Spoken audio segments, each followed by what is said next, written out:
Alright, so I went to the store today and Pringles came out. I don't know if they came out with this new flavor recently, but I saw this. Honey mustard Pringles. They shockingly taste slightly of honey mustard. You can taste more of the sugar more than anything, but there is a slight hint of, you know, McDonald's honey mustard in there. It reminds me of when Lay's came out with that Cuban sandwich potato chip, and it literally tasted like a Cuban sandwich. I don't know how people do it, but yeah, it tastes like a fucking Cuban sandwich. I literally don't know how they do it. So a few days ago, actually probably a few weeks ago at this point, Call of Duty World War II was released for Xbox Game Pass. Now, I never played Call of Duty World War II. I know a bunch of people, you know, have mixed opinions about that game. I actually don't even remember it getting heavily reviewed at the time. Like, yeah, obviously people played it, but I just don't remember a lot of people, you know, talking about it. I think that year was pretty mixed for Call of Duty and was actually kind of lacking. I don't know. I don't remember a lot of people playing, you know, Call of Duty World War II. Like I said, there were people playing it, but there wasn't a lot of, you know, videos on it. The only thing I really remember is people, you know, reviewing supply drops, because that was still in the supply drop age of, you know, video games and in Call of Duty. But a lot of people who are getting onto these games are getting hacked, and the people are saying that the best way to play these games is on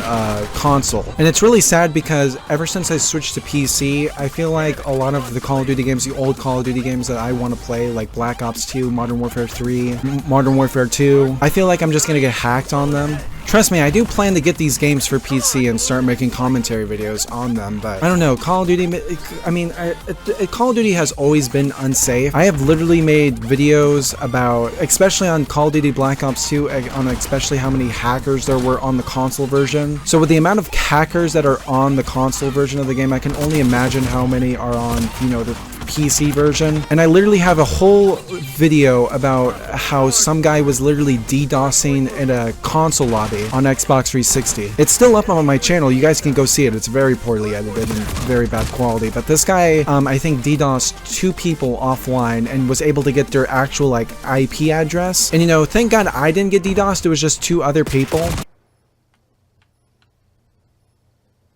Oh shit, he actually hit them offline. He's sending me messages, bro. He's Googling how to hit people offline. Look at his message. IFK kid or whatever. Go, he can't. Oh shit. I've heard people say, oh, they can't do it. Yes, the fuck you want to they back can. out or you want to stay? Oh, what is that little know? IFK, you're not gonna fuck with my shit, right? No, I know where you I are. literally Shit, right? No, I know where you. I literally can't. I'm gonna go net. you say I know where you live. Oh my god! Bye, Snap. Connect to the lobby, pussy. Come on, Snap. Come on, Snap. Connect to the lobby, pussy. Come on. Yo, he's actually fucking doing it. But dude, that was absolutely a terrifying time to be on, you know, Call of Duty Black Ops 2. There was a point in Black Ops 2 history where if you joined every other game, then that there would be a hacker in it, and that they would just flash your IP address when you were in the game. And you know, people were very suspicious of my name back then, because my old username used to be ThisFaceBoots, but people were very suspicious of my username back then, of me being a hacker. And my account was hacked to Master Prestige, and it had no level basically, but it had all the guns unlocked, and basically everything was unlocked, so people were very suspicious of my account. And I think I had an argument with one guy who was suspicious of my account because I didn't have gold camo on. Or no, it was diamond camo.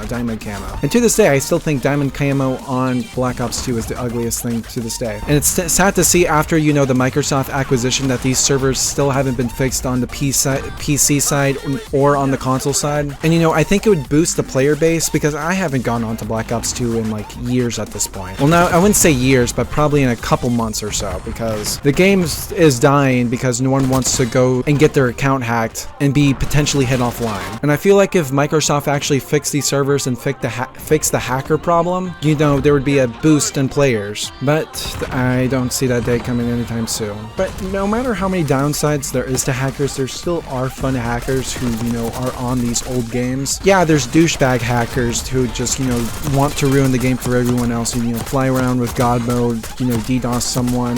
But there were fun hackers who would use to make, you you know, actual mini games inside, you know, Black Ops 2. I know there were some people who would make full-on roller coasters with the supply drop crates. Now, are they still a douchebag for owning, you know, these hacks? Yes, they are. They completely are. They shouldn't be having hacks. You just should enjoy the game for how it is. But as long as you're not ruining the experience for everyone else, then I'm completely fine with that. But now it's really dangerous with these new hackers because they can literally gain access to your computer in some cases and ban you from the game. There's this one guy who I saw on Instagram who went on the Call of Duty Modern Warfare 2 and got banned because he was British. There's a clip of it somewhere, you guys can probably find it. But I don't know, tell me what you guys think. Because especially now with all these, you know, games coming onto Game Pass, you know, more people having access to these old Call of Duty games, I feel like the servers should be fixed for people who want to enjoy the game as it was back in like 2012 or, you know, 2011, back in its prime. Anyway guys, see you guys later, bye.